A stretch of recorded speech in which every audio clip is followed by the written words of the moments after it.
अस्सलाम वालेकुम व्यूवर्स। आज हम बात करेंगे तजाबियत दूर करने वाली दवाओं के हवाले से।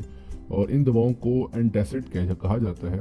और ये अगर मैदे में तजाबियत ज़्यादा हो जाए तो उसको कम करने के लिए ये दवा इस्तेमाल की जाती हैं। मैदे में तजाबियत जो है वो उसकी बहुत सारी वजूहात हैं, जिसमें ये है कि ज़्यादा खाना खा लेना या परेशानी की वजह से भी ये हो जाती है, या उसके अलावा ये होता है कि आप जंक फूड का ज़्यादा इस्तेमाल करते हैं, या एक और अहम वजह होती है कि जो लोग खाने के बाद रूटीन में पानी पीते हैं उसकी वजह से भी ये मसला दरपेश हो सकता है।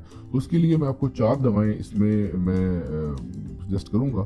सबसे पहले है कि पॉलीक्रॉल, उसके बाद डाइकेन, म्यूकेन, जेलोसिल और सिमिलॉन। इसकी कुछ साइड इफ़ेक्ट्स भी हैं, वो भी बताना। मैं हमेशा साइड इफ़ेक्ट लाजम बताता हूँ ताकि आप लोगों को मसला ना आए। इसमें यह है कि इस्तेहाल हो सकता है, या डायरिया इसे भी कहते हैं, कब्ज़ भी हो सकती है, या ये होता है कि पहली बार अगर इस्तेमाल कर रहे हैं आप तो एलर्जी भी हो सकती है। और इसमें एहतियात ये करनी है कि अगर आपको गुर्दों की ख़राबी का मसला दरपेश है तो आपने ये दवाएं बिल्कुल भी इस्तेमाल नहीं करनी, या आपको अगर अपेंडिक्स का मसला है तो भी आपने इस्तेमाल नहीं करनी, और अपनी मर्ज़ी से अल्सर की दवाएं इस्तेमाल नहीं करनी। ठीक है।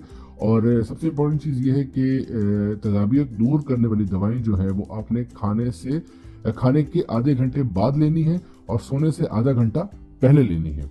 ठीक है। और तजाबियत की दवाएं जब वो इस्तेमाल कर रहे हो तो उसके साथ आपने कोई दूसरी दवाएं जो है वो इस्तेमाल नहीं करनी। टेट्रासाइक्लिन या लार्जिकटेल के साथ भी ये दवाएं इस्तेमाल नहीं करनी।